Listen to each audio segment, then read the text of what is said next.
All right, okay. Okay. It's all you. All right. Hi, so my name is Niilá Omma. I'm from Sweden, and I belong to a people called the Sámi people, who are the indigenous population of Northern Europe and then Scandinavia. And I'm here in Grand Marais to hold a presentation about my work and hold a class, because I'm what we call a duodji, which is a type of maker. So I make everything from knives to cups to jewelry to everyday items that we use, and I work mainly in wood and antler. And yeah, so I'm here to talk a little bit about my culture and share some of the knowledge and get to see this part of the world for myself. I'm excited to hear more about what it's like to be visiting this place. Before we get into that, can you go back a little bit and just tell us a little about the world in which you're visiting us from? Right, so yeah, I'm from the northern parts of Sweden, and I grew up sort of in both the Swedish world and our traditional indigenous world. And so I've always had this kind of two worlds to exist in, both as an indigenous person living in a society that is ruled by the colonial powers, but also as a member of the Swedish society, and I'm part of that as well. And yeah, it feels kind of interesting to see the world and get a sort of perspective on what it's like here. For example, I've noticed a lot of similarities, both in like the actual geography and fauna of the place, but also in the people and the struggles and yeah, things that are going on with the people over here.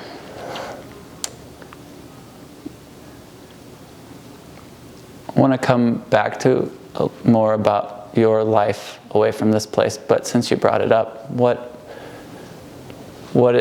feels similar, what resonates with you as you've just sort of been introduced to this landscape? Here. The first thing I was struck by as I left the airport was that the climate and the weather was about exactly the same as when I left.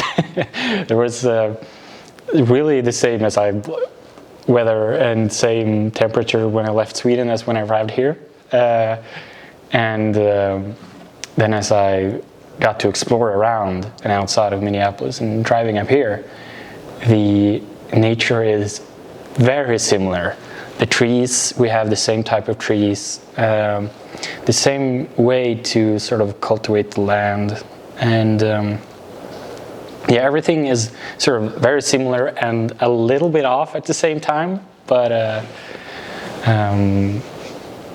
yeah, it kind of feels a little bit like home in a sense. And I understand why a lot of the immigrants settled here from Scandinavia, because, well, they would know what to do here. It could be as intuitive here as it was. Exactly. Of course there's differences, but I've visited, for example, in Georgia and Atlanta previous times, and that's very different to Sweden and where I'm from. The culture, the people, everything is different. But here, I was struck by how similar it is, really. And yeah, I'd say one of the unique things, we were just sort of talking about this before, is that for you, home is a historical home. Yeah. And for most folks here, unless you're a part of the Lake Superior Anishinaabe people, who are our neighbors, this is not our historical home. And that there's some differences there. And I think I bring that up because I'm curious about that part of your story, about growing up and living in and now working and crafting in your historical home place. And maybe it's hard to talk about because you don't know anything different, but I'd love to hear how that's shaped you and influenced you. Yeah, as you said, it's kind of hard because I've never lived in a place that wasn't my historical home in a way. But I lived in places that in Sweden that feels more like home, and other places that feels less. So for example, in like a big city, I don't feel quite as home, I guess, as I do visiting my family up in the mountains or whatever. But it is kind of unique to, I guess, to have my sort of ancestral home,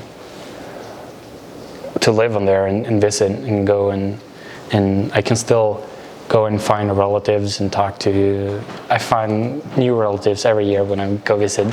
We'll be talking and sort of talking family, like, oh, who's your grandfather, who's your grandma, and then we realize that, oh, in some way we are connected, we are family, we're cousins, and they'll tell us things about, oh, these lands, like your ancestors, they shared these lands with us, and you know, there's something about, I don't know, it is a treasure to have, really. So yeah. And your craft, your work uses the materials from the land. Yeah. Tell us a little bit about that, especially how it relates to the things that you are making. So I mainly work in wood and antler, and the wood I use is almost all the time is birch, usually burls as well, and reindeer antlers. So birch is very, very suitable to this kind of craft because when it's green, when it's wet, it's very easy to work, very easy to cut, to carve, to shape. And then when it hardens, it's a good, strong, light material, perfectly suitable for a nomadic lifestyle where you need durable but light things to travel with you. And the antler, of course, comes from the animals, from the reindeer that we have. And it's a good, strong material that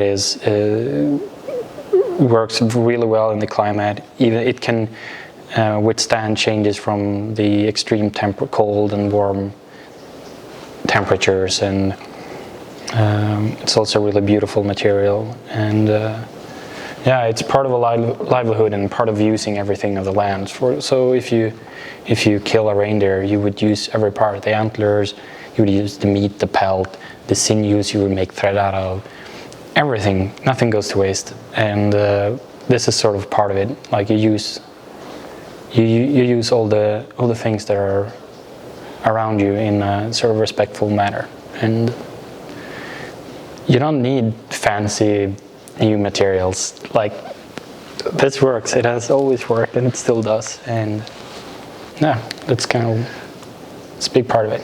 And you also do a little bit of metal smithing in relationship to the knives that you create. I do. Feel like speaking to any of that?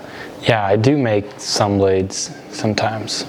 Traditionally, we haven't made many blades. That was usually an item that you traded for, since it's kind of cumbersome to bring a forge with you when you're moving far distances. But I do make some blades for myself, and sometimes I buy and trade them. But I do like, it's a different thing when you make the entire object from the ground up.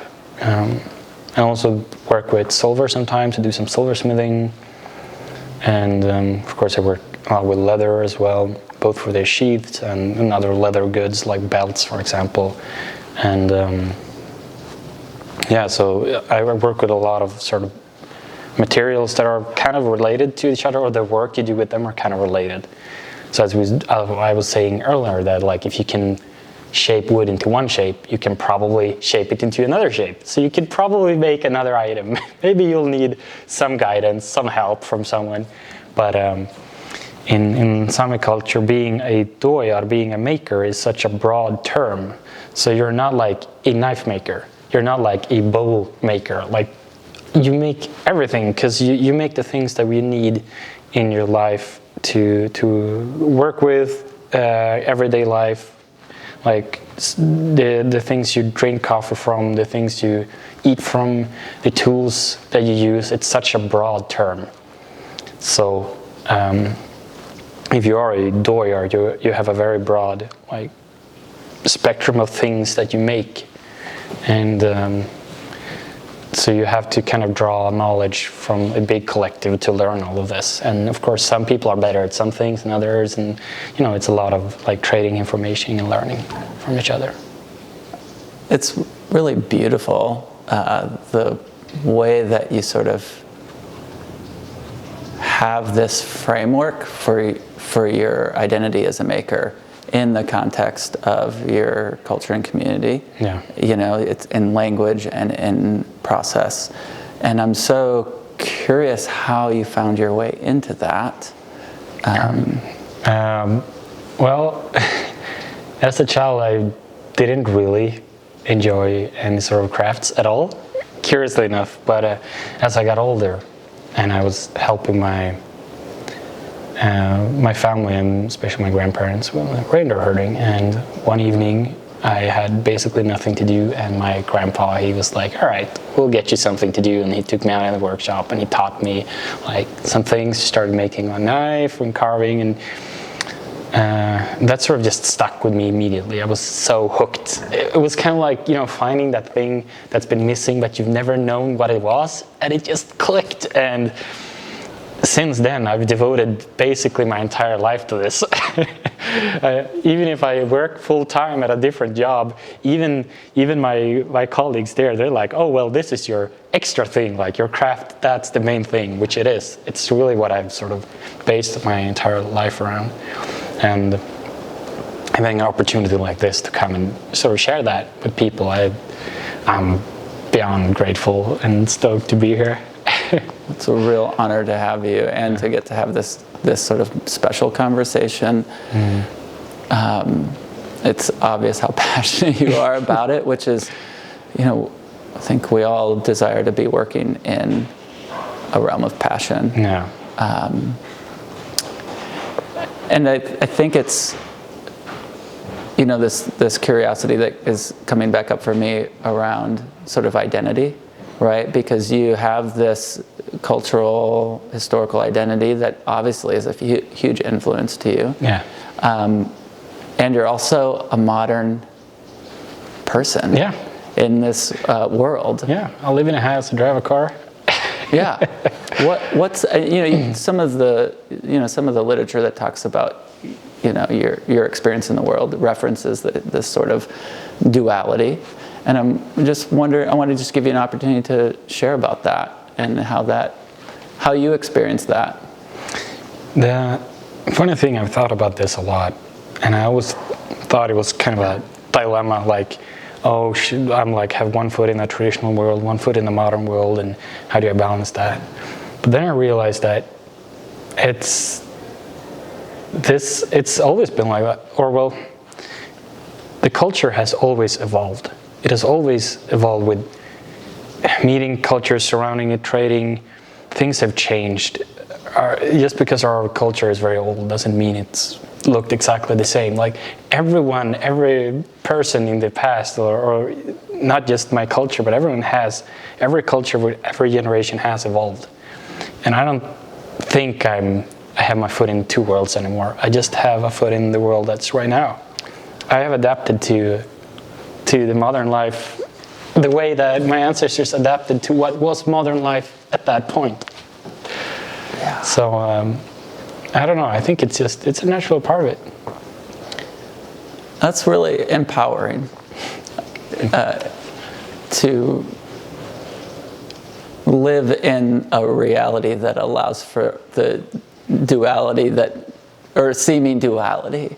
Yeah. But for you, it's integrated. Yeah, it is part of it.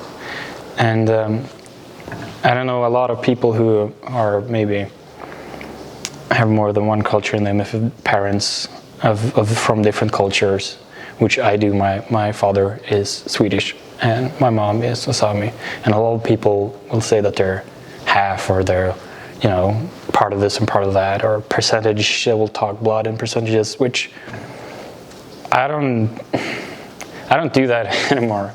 I'm 100% Sámi. I'm also 100% Swedish. It's you can be more than one thing. You don't have a finite resource of things you are allowed to be. You are allowed to be as much of everything. Yes. Yeah. Yes. Blood quantum doesn't really exist as a thing. No, it doesn't. Yeah. And it's powerful. We were talking before we started recording about identity in that way. Yeah. That that struggle. And it sounds like you have sort of released yourself from it as a struggle. Yes, it has been a struggle. I have struggled a lot with identity growing up. And it's been something that's bothered me, and things I've had lots of feelings of shame and not being enough, or being too different, or being whatever. You know, as people, of course, everyone has problems with identity growing up. That's part of it, but related, specifically related to culture and things. And it has been like something that I've worried a lot about, but nowadays it's, I don't know.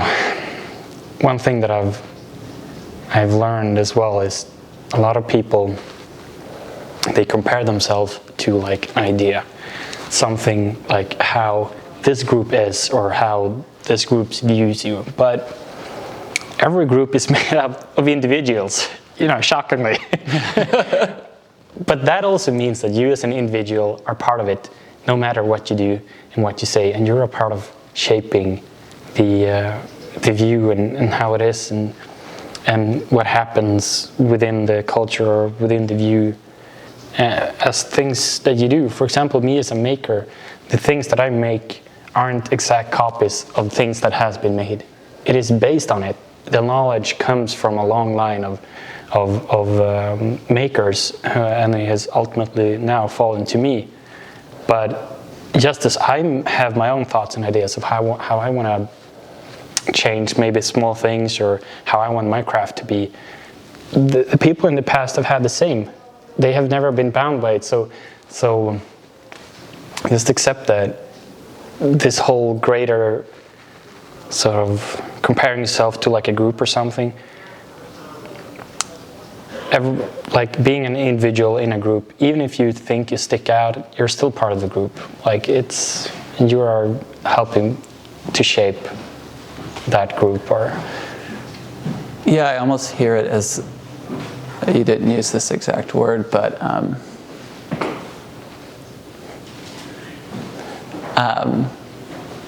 that it's almost like an obligation to be your most authentic self within a group, because that is how you shape the identity of the whole. Exactly. Yeah. And a lot of what makes it if you're, for example, in a cultural group, specific group, what makes it still be part of that is that your knowledge or your experience are based from that group, like from the people in your group. You've grown up within that community or in that culture. So even if you think that you maybe deviate, you still have a foundation that is built on that community, which makes all your choices just another part of that community. Someone from the outside can try and make an item that looks like what we do, and they can come very close. But if you don't have the experiences that comes from living within a group and being a part of it, it still won't be an actual authentic sort of like continuation of that culture. But if you are part of it, and if you do have it within you, then whatever you do will be a natural continuation of it. Yeah. Who you are, Yeah. your craft, your life path. Exactly. Which is part of what has brought you to the other side of the globe. Yeah. To be, you know, to be the modern person you are, flying on an airplane, Yeah. you know, listening to your metal music in your headphones, Yeah, yeah. And being an indigenous craft person all at the same time. Exactly. It's all, there's nothing clashing there. Yeah, it's all integrated. Yeah. Well, that I think just makes me really want to just ask a little bit about what, as you look ahead, you haven't had this experience yet. You're just at the beginning. Yeah. What excites you about the rest of your time here? Oh, of course everything, but it's mostly, I think it's about meeting the people and the culture here and find out both the similarities and what's different, and also to get to share knowledge and share experience and sort of get new perspective on things and hopefully give out new perspectives. And because knowledge is not heavy, it's not a heavy burden to bear. You can share it. You don't have a finite amount of knowledge either. Just you can share everything and sort of grow as people. And the more of a perspective you have on things, I think that's one of the most important things to have, different perspectives. And you don't have to agree with everything, but you can at least sort of draw on that knowledge and yeah, just give you, I don't know, a better way to navigate life. Yeah, whether that's knowledge about culture and identity or about birch, exactly, burls and antlers. Exactly. And I imagine you're going to be having plenty of experiences with people who talk about their harvesting of birch, yes, or the type of antlers that they have. Yeah, and how they use them, and to share that, and finally it's going to be an amazing time. And yeah, to hear, like, being able to share my knowledge and how I do things and hear how they do things, and I don't know, it just feels like it's such a wonderful opportunity to be able to come here and do this. Just so I make sure that we get it in here, will you share when and where you will be speaking? Do you have that information available in your mind? Or not exactly. Okay. Do you want me to just go looking up, or? I can pull it up actually. Yeah. I'll just edit that part out. All right. I think I pulled it up on my phone already.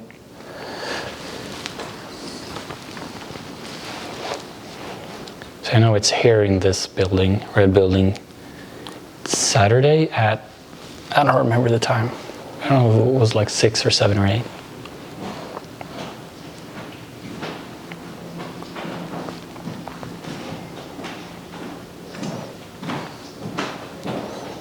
You guys in the middle? Kind of. Right now, right now we're just looking up some stuff. Oh, Hi. okay. So that's fine. That's okay. Yeah. I thought this was Mike, so I won't ask you. All right. Oh yeah. I have no knowledge and skill that's comparable to Mike. Okay, All right. I'll just give them a call. Yeah. Okay. Saturday, November 23rd. November 23rd, Saturday. That's what Google AI had to say. Well, I could just go pull it up. Oh, sure. I'm almost there, but if you beat me to it, that's okay too. Oh. 7 p.m. 7 p.m. All right. Okay. So November 23rd, 7 p.m. Red building. Yeah. You can just ask me again. So where, you're going to be talking about this and many other things, I imagine, this weekend. So could you share the details of your talk? Yes, of course. I'll be holding a presentation here in the Red Building at North House Folk School, Saturday the 23rd at 7 p.m. Thank you so much for talking to me. This has been a real treat. Thank you. It's been wonderful.